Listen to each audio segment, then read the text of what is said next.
Good evening and welcome to Mental Health Matters After Hours.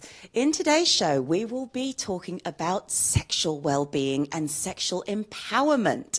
And today's show is very interesting because when it comes to well-being, there are three key things that are overlooked. One is sleep, one is financial well-being, and the other is sexual well-being. And it feels like because we can do without it, we can live without it. It's the same thing. We think we can live without sleep. We think we can sort out our finances some other time. We think we can carry on without looking at that aspect of our lives. We don't realise how much it can become a problem for us. So today we have a very special guest joining us.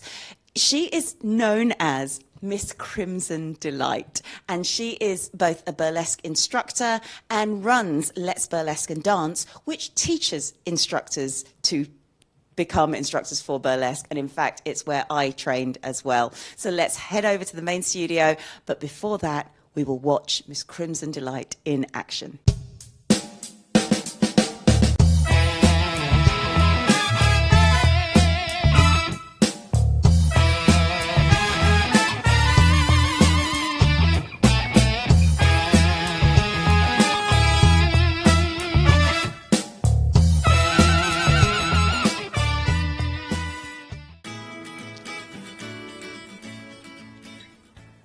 Well, we have Miss Crimson Delight in person. This is Charlotte Muir, and it's so great to see you perform. It's so great to see your ladies perform. Thank you so much for being here on Mental Health Matters. No, thank you for having me. Well, sexual well-being, female empowerment, all of that is so important to talk about, so we're really grateful to you. So let's start off with female empowerment, and that's clearly something that's really important to you because you teach burlesque, you offer an instructor qualification.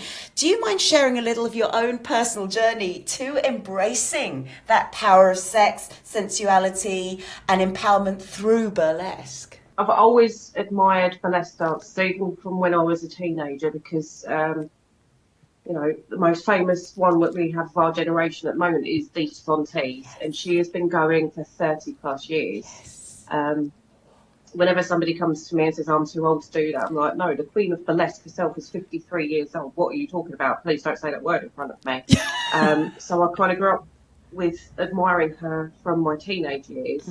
But even before that, when I was little, I was brought up on old Hollywood films.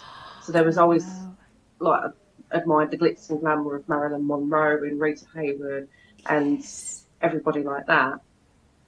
But getting older, there's no access at that point to any burlesque classes. You just had kind of admired from afar. Until probably about 5 years ago, I had a friend who was actually a student of burlesque, and she got me onto a company, and a class had literally just opened up in the town where I lived. And I started it coming out of a very toxic relationship. I was just basically a shell of myself. You know, I couldn't go out. I didn't wear makeup. I couldn't talk to anyone. It took me months to be able to talk to someone. Wow. But burlesque basically gave me that lifeline to find myself again, and that is exactly what it did. It's like every week I went to a class, I could feel I was regaining a bit of myself that I'd lost. Oh gosh, that's beautiful. It really is. And I think you're absolutely right, because burlesque isn't something that is offered a lot. I do see pole exercise being done, but I think you need a certain level of fitness to be able to do pole, which in burlesque, I'm not saying, you know, it is still exercise, but it's a lot more accessible, I feel, burlesque, and I think that is really important. So thank you for sharing that, because I think it's really important for people to hear that even if you feel like you're really stuck, something can make such a difference, and it's possible to come out the other side. Let's just go back to something to sexual well-being, embracing our sexuality. It's sometimes really overlooked when it comes to well-being, and yet burlesque is all about touch. It's all about embracing that side of things. Why do you think we do overlook it so much when it comes to well-being? I'm I'm not sure. I'm not putting down therapists at all. I'm really not, or the mental health service. But a lot of it, if you go through, I've been through therapy myself, and it is very much diagnosis through tick boxes and textbook, and sexual and sensual well-being never gets brought up that often. You are right. It's not, you don't get a therapist saying, okay, well, you've got anxiety and depression, go find a burlesque class. You'll never find a therapist that does that. Yeah. So we kind of have to promote that ourselves, that it is good for the body, it is good for the mind. Yes. But it does, part of getting better if you are in a state of depression or anxiety, or you've been through, if you've got PTSD, if you've been through something traumatic that's really just drained you. Yes. You don't want to brush your hair. You don't want to put makeup on. You don't want to look nice. It's true. All those little things.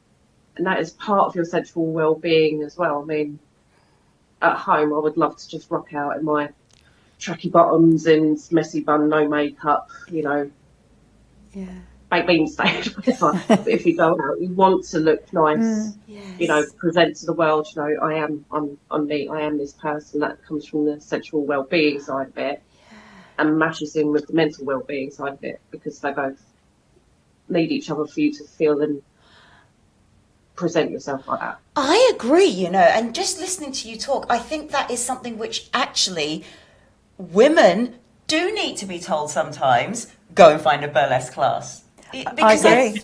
I actually, I've had one of my queens come up to me and say, I do call them queens, they've come up to me and they've said, I wish you were prescribed on the NHS. Oh, really? Wow. She never had that. And she had breast cancer. So again, there's a big change in your body. Yeah. And to then be able to express and touch and get to know yourself again in a different way, that is so important. And just as you're saying it, I was thinking, actually, maybe it does need to be prescribed. It does need to be part of social prescription for women, because sensuality is, I think, an important part for us. Which then brings me to our next question. What do we get out of, you've touched on it, of presenting yourself to the world. What do we get out of that embracing of our sensuality as a woman? Get that sparkle back. That's probably the only way I could actually describe it. That little bit of fire inside, that sparkle, it sort of reignites it again. Yes. It's like, okay, I'm in touch with my body, I can move it to music, I can present myself or frame parts of my body in a way that draws attention. But it might be something so simple as, take it, in burlesque classes, we don't always full strip offs down to knickers and tassels. That stigma needs to be. Yes. But even like a little glove peel, we've got naked hands we see every single day. But just something like that, a stroke, we get in touch with our bodies, it looks sensual, and it sort of ignites that little bit of fierceness, and we then present that self in daily life to be a little bit more daring. Walk out the door with our heads higher, walk with a little bit more purpose. That, I love that. And you're so right about get rid of that stereotype of we're always just stripping down into nipple tassels, because it doesn't do the true value of burlesque, nor burlesque as an art form, any good, because you're absolutely spot on when it comes to, there's a classiness of burlesque, and it is ladies who do burlesque. It's not seedy. No, absolutely right. Your class, obviously, I can't speak for you yet, Charlotte, because I haven't seen it yet. But Audrey's classes are so classy and so. And over the years, you've seen the ladies that attend. They do hold their heads higher. Yes. They do have more. It's quiet confidence, some of them, but you can see that developing. And it is thanks to the company that Charlotte runs. It's Let's Burlesque gave me the instructor qualification. Yeah. Well, I mean, I earned the instructor qualification. Yes. But I'm so grateful to Charlotte's company. No, it is amazing. So I've attended a couple of Audrey's classes, and when I've said to people I'm going to burlesque, they do give me that raised eyebrows, and then I say, no, but it's just another form of dance. But how would you say the difference is between general dance and burlesque, and how does burlesque help us engage more with our femininity? I would never put other art like dance forms down Yeah. because they are so talented. The training that goes into them is just Absolutely. next level, and a lot of them train from childhood, especially like ballet, tap, jazz, all of that. They want you to train from as young as possible. But burlesque, I would probably say, it is definitely a more adult form of dance. Yes. The company itself and my classes, I advertise them as 18 plus only because of the like the body sweeps and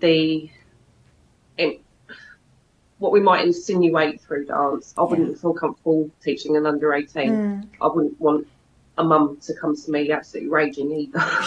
Yes. Why are you teaching me all of this? Because of that stigma that is still hanging over it. But I feel like burlesque is more accessible. You don't have to be a particular age, weight, health condition, flexibility. I don't always see burlesque as a dance form because even swaying in with music and props, you know, it's sensual movement. We don't have to put so much training because a lot of practice does need to go into it, but probably not as hard level training needs to go into it for you to be able to embrace it. And again, when we train the body strokes, the head rolls, you know, hip sways, anything like that, the stances, the hand movements, you know, we are framing parts of our body in a very sensual way, even though it's just something simply like that. And which looks quite incredible because it is, again, it's still caressing the body. It's treating the body with respect and love. And I think that's really important. You're absolutely right, because of the style. And yes, burlesque is not necessarily choreography as in jazz hands, step kick, that kind of thing. It can just be simply the tease of what we're wearing and how we're wearing it. I love that. And yeah, like you, I only teach over 18s. Yeah.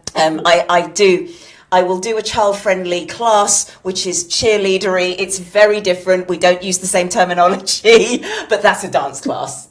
So for me, yeah, I do see what you're saying. Yeah, there's a real difference there. So what would you say to somebody who says burlesque is smutty?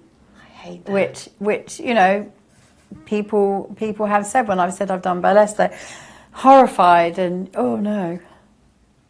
Yeah, believe me, I've had loads of comments thrown at me, stuff like that. And the first thing is they've never been to a burlesque show, obviously. Yeah, never seen it. Some burlesque live, or even in our classes, you would see it's not at all. It's like Audrey said, it's very classy. But the sad thing is most of those comments come from women that I found. Yeah. You might get your derogatory comment from a man, but mostly the ones that really get fired up about it and say we're glorified strippers is coming from women, and it's about re-educating, you know, well, why do you feel that? Yeah. And they, you know, they wouldn't bat an eyelid at a girl walking by on a beach in a bikini. Yeah. So why us dancing fully rhinestoned with corsets, doing peels now? Why does that disgust so many people and or just get them fired up in a way of, oh no, that's wrong? And that's what my company and what I'm trying to instill is breaking down that stigma of just come and try. You know, you offer a class out and they're like, no, I can't do that. So it is about re-educating. Some of them sort of go, okay, I see the different perspective now. It's like, oh, look at some of my videos. My TikTok is chock full of videos of my behind the scenes of the classes, because I want, you know, it's all right showing videos of being dressed up, but what about how we get to that point? And all of us are in leggings, vest tops, barefoot or trainers, you know, stumbling, trying to get through, you know, trying to get through the routine. That's why I put those videos together of behind the scenes. It's like, no, this is what we are. You see that, but we have to work like this to get to that point. I love that. Yeah, I do. It shows the reality and real people becoming the kind of finished product, if you like. And having fun. Yes. Which is so much about what burlesque is. It's a safe space to have fun and to have support and to find people that you can have these conversations with as well. But I think you're so right, Charlotte, to ask people, well, why do you think that? Why do you think it's smutty? Why do you give me that look? What is it about burlesque that causes you to react like that? I love that. I love that. Now, Charlotte is staying with us and we will be back just after this. A world without the arts is one without confidence, creativity and community. And yet funding has been reduced every year. Arts programmes have been shown to benefit social inclusion and well-being, particularly for marginalised groups, with projects fostering a sense of belonging, cultivating mutual understanding and breaking down social barriers and isolation. Participation in arts programmes can help boost confidence and open doors to opportunities that may otherwise be inaccessible. Click Arts Foundation offers grants up to £2,000 for grassroots arts projects twice a year, with our community arts experience trustees meticulously scoring each project on impact and sustainability. To date, we have supported craft and visual arts projects, dance, drumming for well-being, and preservation of heritage and culture. If you share our passion, not just for maintaining the arts themselves, but contributing to the many benefits it can bring, please consider making a donation to Click Arts Foundation registered charity.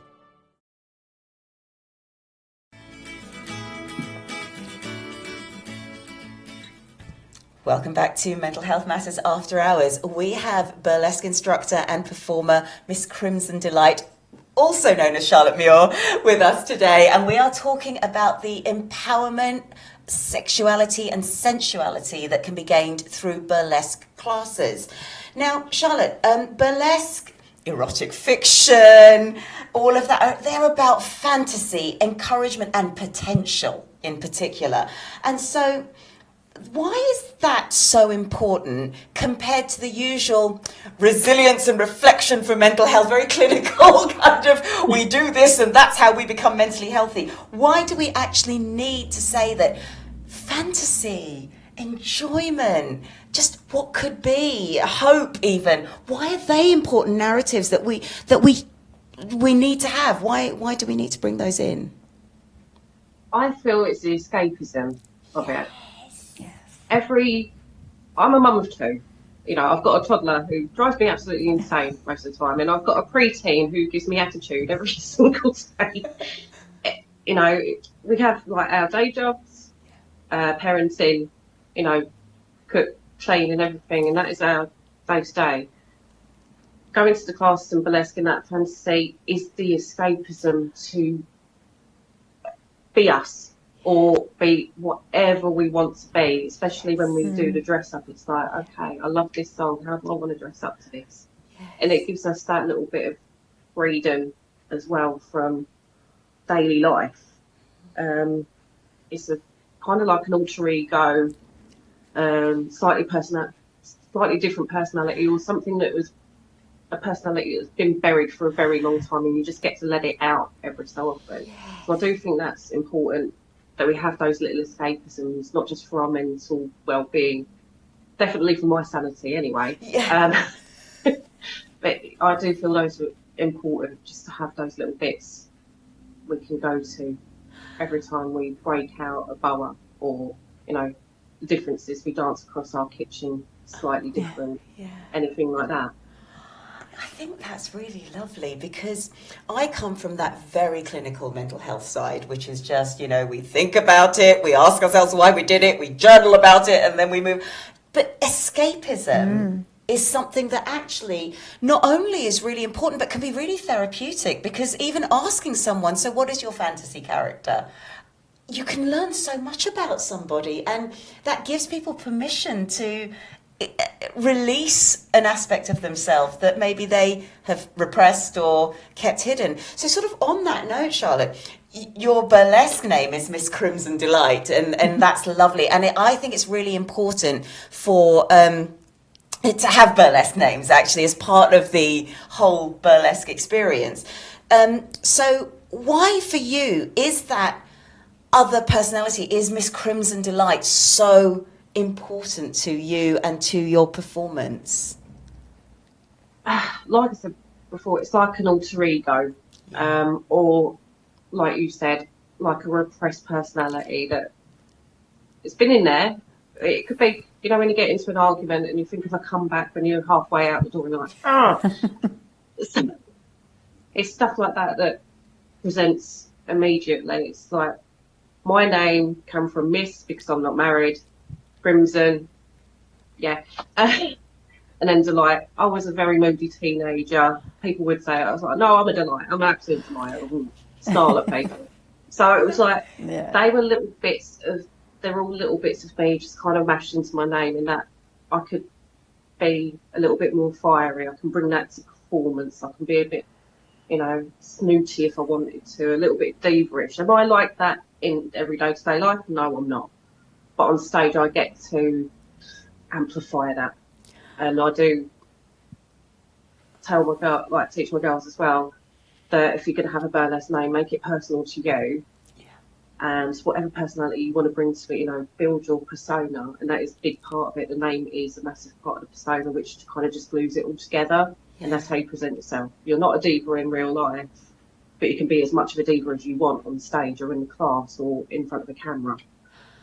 You've just sparked something in me, actually, there.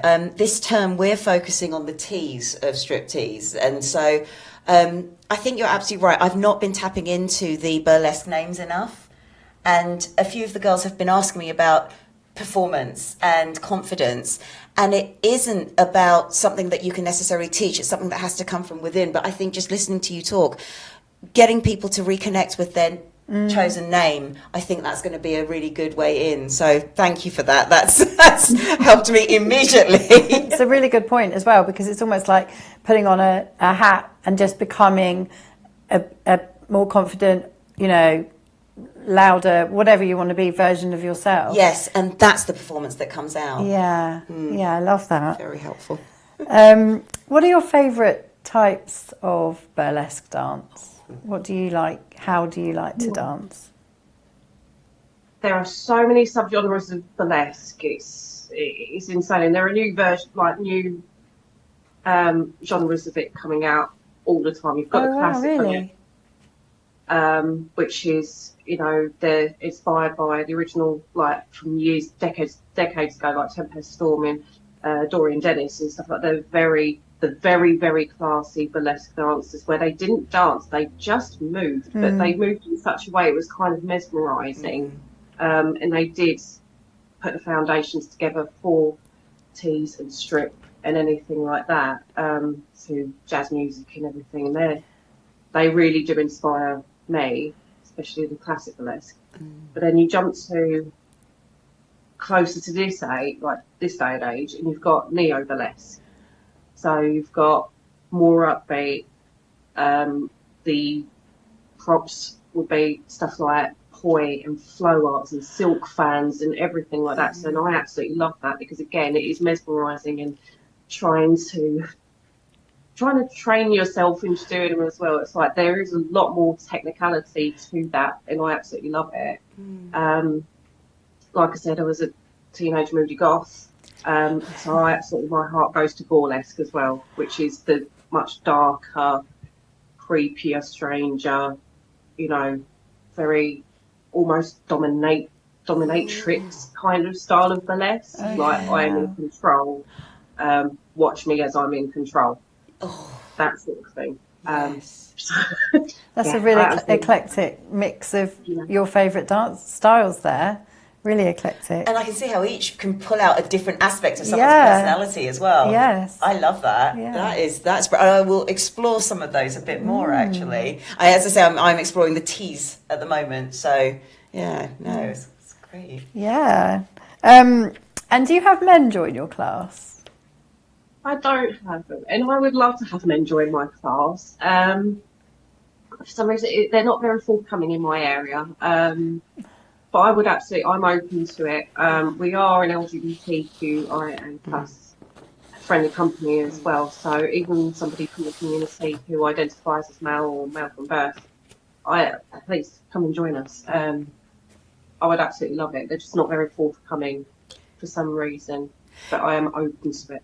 It's really funny you say that, because we do this burlesque-a-thon thing, which we do 5 hours of burlesque, and I always, bless him, make my husband come along, and he does. But the best part is, it feels like in him coming along, it gives other men permission to join in. So what we actually ended up having this year was we had the charity, one of the charities we work with, the husband there, he joined in, and he was just waiting for mine to come along and join in. And then we had some partners and husbands coming to watch, and they joined in as well because they saw 2 men already doing it, and they had a really good time. So again, I think it's about the visibility, and I think in a way men feel, oh, it's a female space, I can't intrude or something, but I think, you know, men are welcome, I do agree with you, but yeah, they don't come to mine regularly, I just force my husband to come. And that paves the way. It's almost about being given permission, isn't it? It is, totally. Oh, maybe you need to do a sort of a, you know, recruitment drive on for men. For men, exactly. I think so. The dressing up, the costumes, is that as important as the dance in your classes? And what about somebody who would be afraid of wearing a corset or other clothing? If I get a new starter to my class, then we bat about a couple of emails and stuff, so they feel reassured that, you know, they are doing the right thing. You know, it's not a mistake walking through my door and joining in. The one thing I do say is, obviously, we work on a 4-week basis of routines. On the 4th week, we get dressed up and do a little performance night for ourselves, so people can film, and it's a good way for them to kind of track their progress as the months go on, and they do see a lot of progress. Brilliant. But I never say you have to dress up if you don't want to. Obviously, that's a individual comfortability thing. But every single person I've taught has literally jumped into it and gone, I'm going to dress up. Oh, really? Wow. That's brilliant. But I do think the dressing up is as important as the dancing, because a lot of time your costume can be as part of your prop as well. So even if you're wearing a long dress or a wraparound skirt or something like that, that can come into it of, okay, if you've got to turn around, swish the skirt. You know, it can become as a part of your dance. Yeah. And also, it, you know, wearing a costume, you're wearing like a second skin of, okay, I've got my burlesque personality on now. Yeah. You know, I can bring her out. Oh, it is. It's again about permission, isn't it? Yes, yes. I have a costume question, and this is literally a question from me. Taking shoes off. I've got a real problem with that. Stocking peel, not an issue. I understand. How do you take shoes off nicely? Sorry, just throwing that one at you. When we've done a striptease routine, because we do a routine to leave your hat on, and one of the first things that comes off is the shoes, and I do say, please don't wear anything with lace-ups or buckles, slip-on shoes, please, because you can literally just flip them off of your heel and drop them like daintily. So I 100% say slip-on shoes will probably be top of your list. If you can't, if you've got just maybe a couple of leg strokes.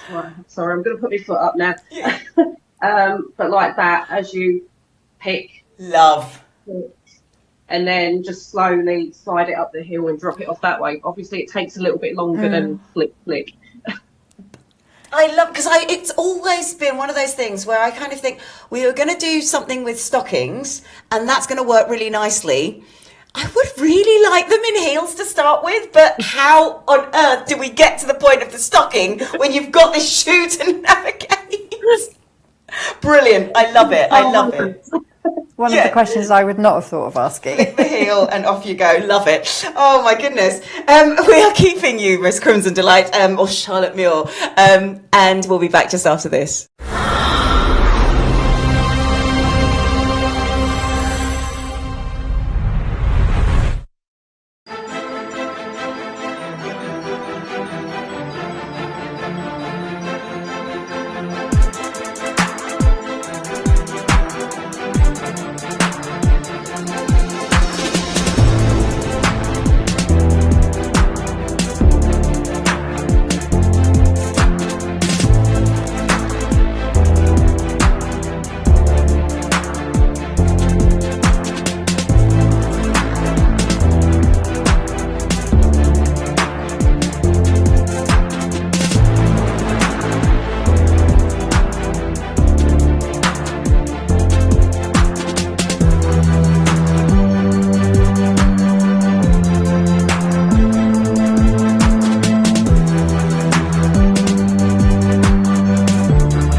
Welcome back to Mental Health Matters After Hours. We are having the most beautiful conversation with Miss Crimson Delight, also known as Charlotte Muir. She is a burlesque performer and instructor and instructs instructors as well in Let's Burlesque and Dance.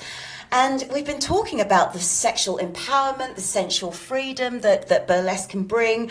And we've just been talking about costume. And Charlotte's been talking about costume as part of your props and part of how you will dance. And my first question really is, burlesque is very liberating, and the class atmosphere, the safety to dress up, the things that you wear, the corsets, that's really positive to promoting good mental health. So can you say a little bit more about how costume and how just the class atmosphere can really feel liberating?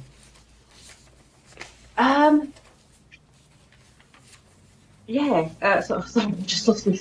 No, and bring in the costume here as well. Don't worry, I shall make a note and edit that little bit. It's not a problem. Yeah, so costuming, like I just said, obviously lets you put that second skin of personality on. Obviously, there is, with striptease, obviously I'm building back into, it's not the stigma, but we do striptease, especially as it's probably the most famous form of burlesque, especially the tease part of it. It's like the corsets. Yes, they look absolutely beautiful. I've been wearing corsets since I was a teenager, so I'm well adapted to how they fit and how to do them up and everything. And I've done corsets on the girls as well. God, I've actually lost count of how many corsets I've actually had to re-tighten and do up for my girls because they're like, I can't do it. Yeah. And it's you're holding on, and it's really pulling everything into place. Yeah. It's like, do you want to breathe? No, okay. But what I would say is, especially if somebody is like, I really want to wear a corset, I don't know where I would go from it. I would tell them to research the corset first. What style of corset do you want? There are so many, like there's waspies, there's underbust, there's long line, there's ones with hip paddings on, there's ones with sleeves and everything like that. It's like, go find a really reputable retailer of corsets. The fashion ones you get off of Shein and Temu, they're rubbish. They all last 5 minutes and then rip, and they do nothing to the figure at all. If that's what you were after, if you want something just pretty, yeah, they're fine. But if you want something that's going to basically give you that shape, you need to go somewhere else. And obviously I can help with, what kind of boning it is, what style it is, how to lace up properly, how to remove them as well, because removal is massive. If you've got ones, you've got zip front ones, which are great for striptease because you can literally just zip down and then do a little flash, way, it's gone. Ones with the hooks and eyes are totally different, and you need to loosen them up at the back first and then basically wrench them open. If there's any one tip for getting corsets strung up really, really well, if you are on your own and you don't have arms that bend behind your back, door handle, attach both strings to door handle and just walk forward. Make sure the door's shut. I love it. What a great tip. That's a brilliant tip. Because it really is about getting it tight enough. Because I know sometimes when the girls come in a corset, we get a lot of it kind of shifting around, and then someone else has to come and put it really tight. Because corsets are supposed to be very, very fitted, aren't they? Yes. Yeah. And I guess just relating to that question, so it's great for me to have an instructor here. Some of the moves, they're a little bit restricting when you're wearing a corset. Is there a lot of adaptation that you need to do? So, the drapes on the chairs and things, a little bit harder when you've got a corset on. Yeah, so probably I would say, obviously, if you're going down for a really low leg sweep, you're gonna get stuck halfway, and then your facial expression changes, and you're like, okay, because you can't physically bend in half with a corset on. Yeah. Keep it a tiny little bit looser than you normally would. If you've got something like that where you're doing a standing sweep, like ankle right up leg to knee, or do a chair tilt until it gives you still that elevation without trying to bend yourself in half in a corset. I like the chair tilt idea, actually. I'm going to bring that in. So when it comes to the reasons why we do burlesque or teach burlesque, sexual empowerment is not the only form of building confidence, but it is important. And the thing is, how do we then, and I know you said it, your girls walk out just that little bit taller, how do we keep that feeling, that strength, maybe that dominance even, that we've experienced in the class, that we know is part of us in our day-to-day lives? Great question. How do we bring that in? So my class has a WhatsApp group as well. So everybody that joins basically gets flung into this WhatsApp group with a load of other women. But they are the most supportive group I have ever known. You go to some places and they're really, really cliquey. You know, they've got their sets of friends. So I go off and talk to them and everything, and they go off in their little groups. What I've found, especially with burlesque in the classes, is that we all work together. Oh, I'm feeling a bit low today. Oh, this costume, I'll look at this costume, but I'm not sure about it.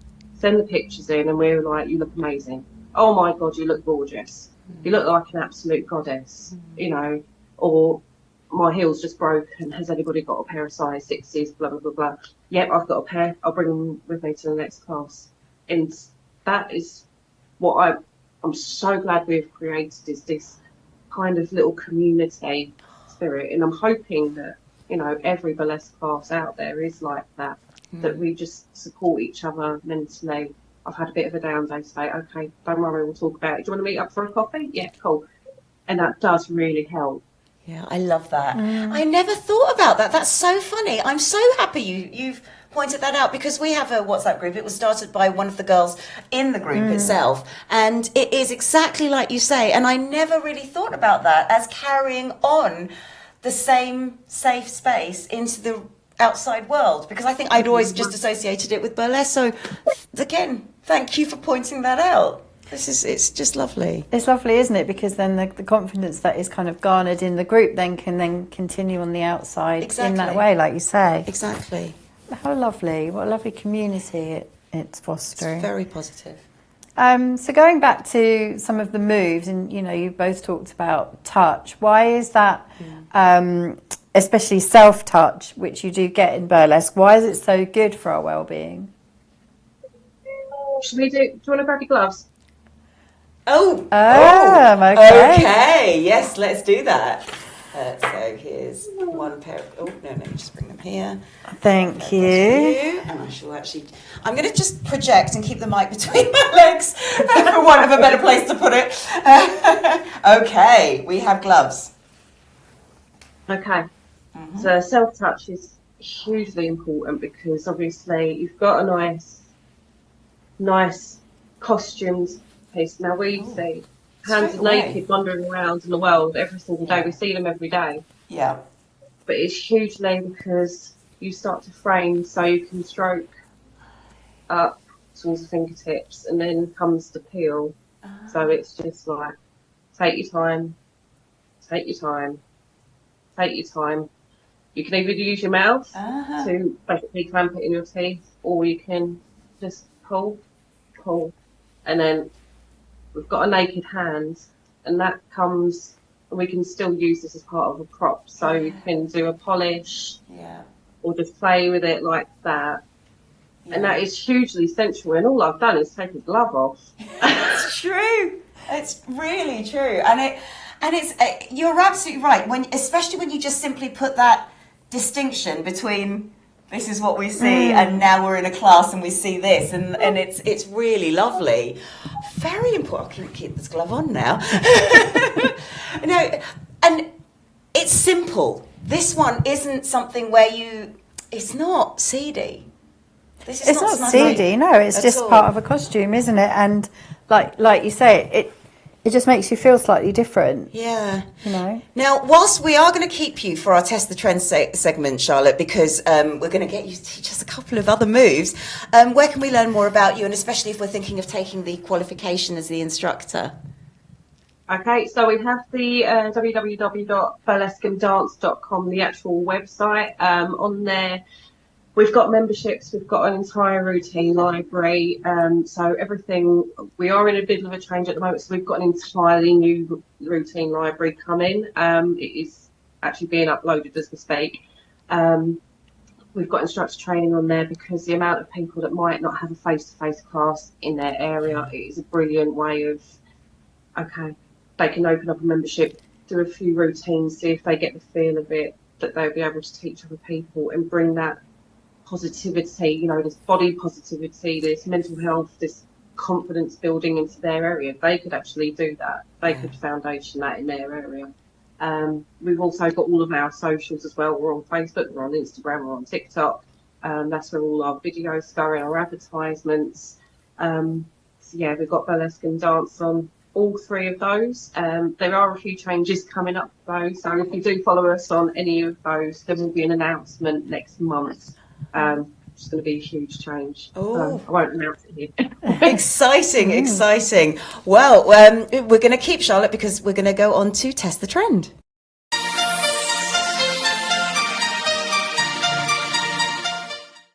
Okay, so this is one of our routines. It's the Glory Box by Portishead. Very, very empowering song, and it's tri-tested and been performed. People love it. So we're going to start. So boas in hands towards bottom. We start on the side in almost like a first position ballet. Oh, right, lovely. Okay. Front leg back. We then, as the music starts playing, we bring that foot forward, and as we do, we arc over and look at our hands as it goes over. Nice. We then turn, so this foot, we're going to sweep it round. Right, yeah. Which is, I'm just watching our earpiece. Yes. Yeah, that's right. Yeah, good, we're there. And then we're going to do the same again on the side. Push the foot forward, arc over, and look at our hands as we go. Got it. Oh, so with the other hand. I did it with the wrong hand. So, on the other hand, I literally just keep it on my hip at the back. Brilliant. Okay. Cool. Yeah, so it's always the front arm we're using. Okay. Love it. Love it. So then we go into the first verse. So we've got a swoon. I'm so tired of playing. We're going to do a shoulder roll. Playing with this bow and arrow. So we're going to lift that back arm up, and we're going to ping bow. So bow and arrow, we're going to ping it. Love it. We're then going to come down our sternum, so you're still facing this side, but we're going to come down the middle of the chest. Yep. Yes, yeah. Oops, I don't know if this is going to work. Oh, you seeing the thing? Yep. Leave it to the young girls to play. We swing the bow end round. I love this. I like all of this movement. Fabulous. We'll do, because I know your earpiece will probably tip out on this bit. We normally go down to the ankle, but we'll just go down to the knee. So I've been a temptress. You're going to come down to the knee, but keep my contact with your audience. You're going to very slowly stroke up to the hip. Yeah. And then normally we do a hair whip, but just pop your head back. Yes, love it. That move is so empowering. It's such a great move. Fantastic. Yep. Okay. So then we get to the chorus, and we're going to go for a slut drop. So basically we come down, knees bent, and you're going to stroke up again. Put a little wiggle on. And then we go up above our heads. Yeah. Full face inside. We're then going to sweep round. Oh my God, I'm never going to... Plane again. Down to the... Come down. And then we sweep up the body. Yeah. Put a little wiggle in. Yeah. Above the heads. Yeah. Turn to the centre. Yeah. Put your arms out. And then you're going to bring it down. So down the sides of the body. Yeah. And you're going to just want to be a woman.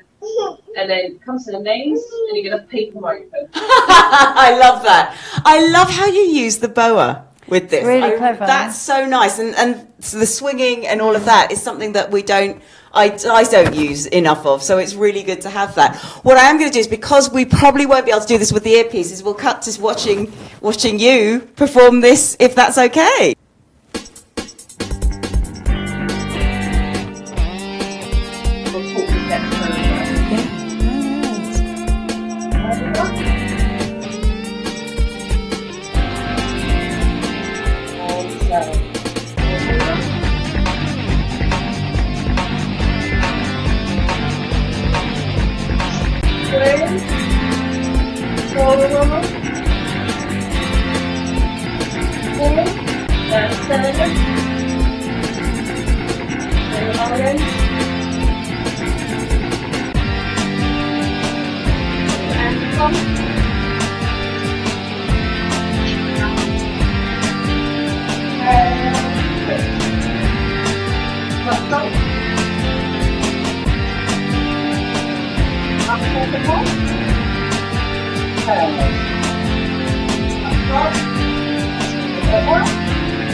That's it. Watching you, that's elegant. So elegant. That's so feminine. Yes, Yeah. really elegant, really classy, Yeah, I really loved it. beautiful.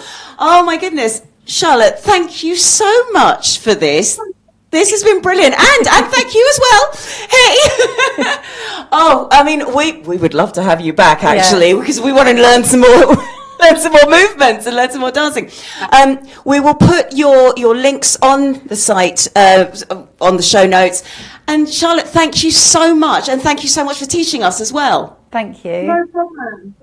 It's lovely to meet you. Yes, Really great. Have an amazing week ahead. Take care.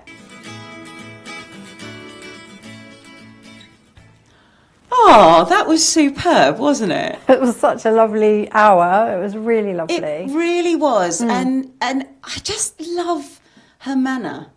Yeah. Because any misconception people have about burlesque, this is an intelligent, caring, compassionate instructor here. And it's obvious. It's just shone out of Charlotte, didn't it? Doing moves which are, yes, sensual, but not slutty, seedy, smutty, anything like that at all. That performance to me was very, very elegant. Really and it was elegant. simply just playing with a prop. Yeah. Just that boa was just so effective in kind of adding to the elegance and the femininity of the dance. It's lovely. Yeah, really nice. Yeah. So, on reflection, what do you take away from today? And I guess, where are we in our quest to be more healthy? Well, it's funny, isn't it? Because, obviously, as Audrey alluded to, you have your own burlesque group, and I live about an hour away, so I've been on a few occasions, but I don't go regularly. But when I'm there, I'm so stuck in like, oh no, where do I put my foot? Have I got the steps right? And I've forgotten about the whole other side of it, like having a persona that you put on, like an alter ego in a way, and the point of it. That kind I forget that, I think, when I'm there. So it's really nice to have that reaffirmed. Yes, but I think you also make a good point, because then as an instructor, maybe that's because I know, and I've said it before on a previous show, I come from a background of dance. And as Charlotte said, I come from 5 years old. I've been doing ballet, tap, jazz, modern, the whole lot. And you have to be precise, and you have to do it in a certain way. And actually, it does make me think, am I doing something that is putting that on to everybody, which I don't mean to do, but it could well be coming out without me even realizing it. And so it's about finding that balance between, I know people do want to do it right. I do know that. Oh, yeah, 100%. But without that feeling of, there's no punishment if you get it wrong. I've never felt like, oh no, I can't do it wrong because you're going to get yelled at. No, and it doesn't come from you. It all comes from within me. I want to get it right. I want to be able to do the steps. I want to not be half a beat behind because I'm trying to remember what it is. And I'm aware that I do that. I'm aware that So I think the message was, rather than maybe there shouldn't be so many prescribed dance steps, because that's what I really love doing. It's more for me and maybe others, that actually if you just kind of lose yourself in the sensuality of it all, and the reason why burlesque is there, then the rest will come. Like, don't worry so much about the science of it. Focus or lose yourself in the art. I think that's it. And then to just close the show today, I think it may be worth talking about our burlesque names. Yes. So mine is Precocious Lotus. Now, my middle name, my Chinese name, translates as Precious Lotus. So Precocious is kind of a play on precious. But the reason I have used that is a little bit like Charlotte has done, reclaiming something in the past. Being an only child, I've always been told I'm spoilt, I'm entitled, I'm that sort of thing by other people. And to some degree, I was very privileged. So I kind of understand where those three words get mixed up. But in using precocious, I've reclaimed that. And I've gone down the route of, do you know what? Okay, I am privileged. I was daddy's special little girl, whatever. But that's how, if my performance is going to be spoiled and look at me, so be it. So that's where mine's come from. It's come from a mix of my Chinese name and my own past. Well, yeah, and I love that, because you're not spoiled at all. And yes, you've come from a lovely background, but you didn't create that just happened to you, and you're not at all spoiled. So, but I love the fact, because when you perform, you're a great performer. So the precocious and the lotus, like, it's so the lotus is so pretty, and the precocious is the attitude. It's a great name. It's a really great name. And you have a burlesque name as well. I do, yeah. Flossie Rose. So Flossie was something that my dad called me when I was being maybe kind of quite outgoing and bubbly, when I was younger. So that's nice to kind of like recall that side of me, because I think you can forget that as we grow up, especially. Yeah. So Flossie, and the rose is because I love pink, and rose is the French for pink, and I love France and French and everything to do. So it's everything kind of rolled in there. So I think that's beautiful. Yeah. So maybe the challenge this week for all of you who've been inspired by this is, what would your burlesque name be? And from all of us here at Mental Health Matters After Hours, have a good night.